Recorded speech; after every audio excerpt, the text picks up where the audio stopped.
Hello everyone and welcome back to the channel. I am a day late, I apologize, but there was some big news from CA that dropped on the 16th. Am I a day late? Yeah, only a day late, okay. Mostly a day late. It'll almost be 2 by the time most of you watch this, but yeah. It was on Friday.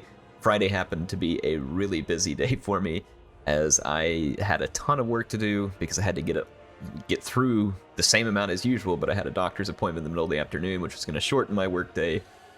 Yeah, and then I ended up working a little bit on Saturday too, but you know, that's just what you do sometimes, and we just go with it. Anyway, let's get back to the content at hand here, and we have been told that there are updates for Kislev, which, no surprise, because we'd already seen updates for Cathay and updates for Tzeentch. Well, the Kislev updates are here, and CA spends a little time talking about this. They spend some time, for instance, talking about Kislev 8th edition lore, and why basically like Mother Ostankia is the only hag mother, so they don't want to make other lords, like other hag witch lords. But I mean, we do have the heroes, so I don't know. Like this part honestly doesn't make a whole lot of sense to me, probably because I'm not super versed. And when I say super versed, like I'm just not versed at all on Kislev lore. If you want to read through it, read through it. You make what you want of it. To me, it was not that important, but it may be to you. And then they come in and start talking about Kislev additions. So now that they've talked about how Mother Ostankia is basically the only other lord, or the only hag witch lord, they basically come in and say that they want to have another lord type. And then they come to this Drusina, and basically that's what they're going to talk about. But first, they also talked about how it would be better if Mother Ostankia and the hag witch heroes had their own spell lore. And so lo and behold, we're going to be getting Lore of the Hag. That's right, so we get a new spell lore with all new spells. And some of these sound pretty good, so let's go through these. First off is the lore attribute, which is called Fate of Interlopers. And so this is, the attribute is what's active for a short time when you're casting spells. And it varies by each lore of magic, and in this case, it basically increases the spell resistance of your own troops, while giving a minor leadership decrease to the enemy. Now, as far as the spells that are in this, there's going to be 6. The first is the Forbidden Fens, and you can see this one here, the animation. I don't know how well you'll be able to see it in the YouTube video, but we'll see. It animates kind of like some forest stuff up. It's a curse and a blessing, so the curse is going to hit the enemies. It negatively affects their speed, charge, and vigor, but your units that are within it are going to get extra speed, charge speed, and vigor, and they get Strider and Unspottable. I don't know how useful the Strider and Unspottable would be, like if you're about to enter combat with someone, because they'll be able to see you regardless.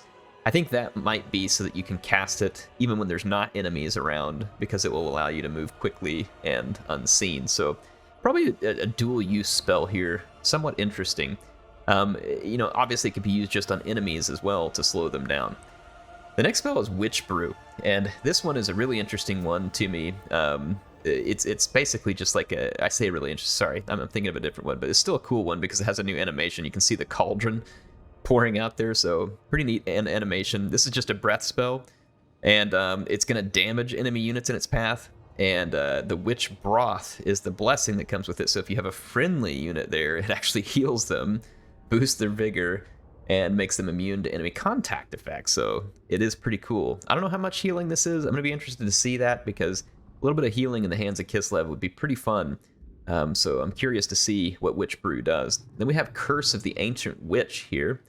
And this one is going to be just kind of like a curse blessing type thing. So the Hex is going to hit enemy troops and make their block chance worse, their armor, and it's going to spread to enemies within the spell spread range. This is pretty cool in the sense that Kislev relies on a lot of, you know, missile fire for certain types of builds, and so I really like this because this could be a neat way to debuff the enemy and make them more vulnerable to missiles. Now there's a blessing that comes with it too, which imbues magical attacks and increases armor piercing missile damage, and then base reload skill. So again, you can put it on the enemies and make them more vulnerable. You can put it on your own troops and make them shoot better, or I guess if they're in the same spell range. You never know, that might work, but usually when something's that close, it gets kind of dangerous to be shooting. We then have Vengeance of Spirits, which has an interesting looking animation here as well. And this one's going to be an area of effect damage spell. And it says it's going to damage enemies within a radius But it gives the silence attribute, which stops the affected units from being able to use abilities or cast spells. Now that's a pretty big deal. So this is going to be powerful indeed. So in multiplayer, I could see this being something that's exciting for people because this may inhibit the abilities of a really key character. And in campaign, it could be nice too. Like if you run into an enemy character who has some brutal abilities, could be a good way to debuff them. Now, there's a blessing here, which is the Omen of Spirits, and it enhances the flow of the winds of magic in your favor, or allies dealing damage in the process. So interesting there. And then we got Cursed Cauldron, which is going to be the next one here.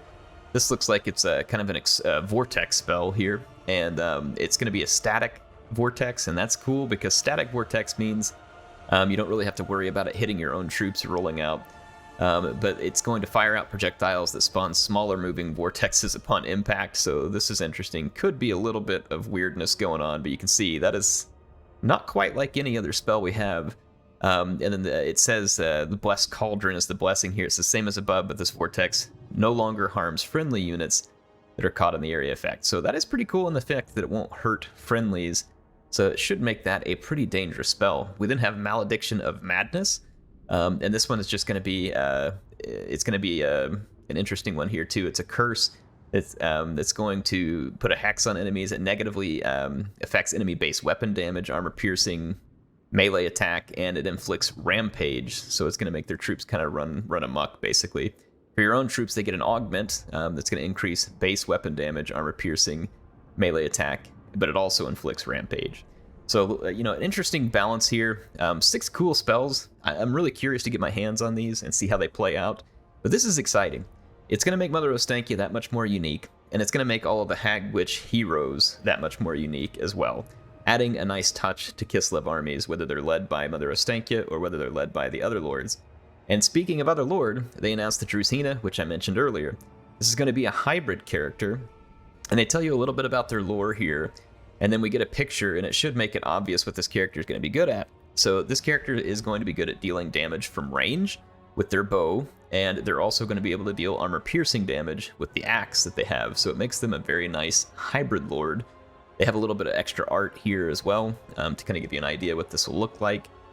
So I'm pretty excited about it. It says significant single target damage with the bow, so it sounds like it's meant to be kind of a sniper with the bow. And then they enhance other units near them for increased missile stats. But this is really a key one here, is they can do ammo replenishment. And that's going to be a first for Kislev. And that's going to be a really big deal that could make Kislev a lot more powerful and dangerous. Again, this could be interesting in multiplayer, as with the ability to give extra ammo could make a critical difference in certain fights. And this will be really fun in campaign. Because in campaign, against the AI, there's a lot more opportunities to use stuff like this. So I think this is a really neat addition. As far as mounts go, Warhorse is the available mount for the Drusina. So no like monstrous mounts or sleds or anything else, but just the Warhorde. And then another really cool addition here is the Golden Knight, and it's going to be Nariska Lesa, if I said that right. I'm sure I didn't, but I'm doing my best with that. But I'm going to read a little bit of this because this is all new.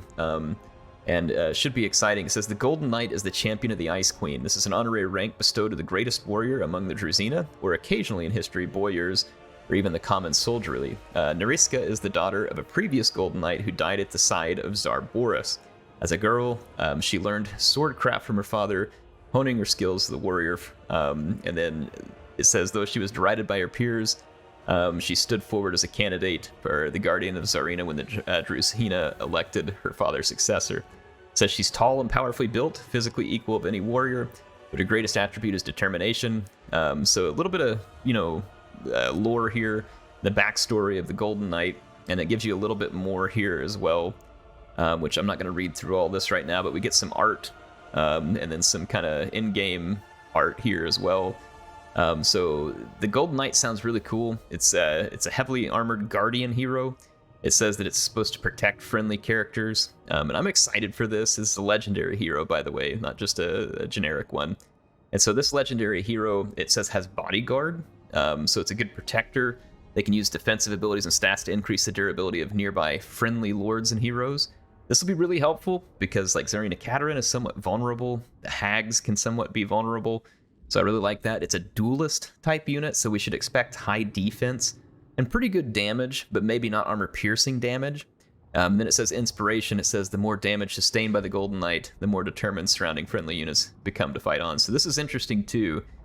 So it could potentially have bigger effects as they lose hit points. It does have a Warhorse mount available, which makes sense because you're calling it a knight.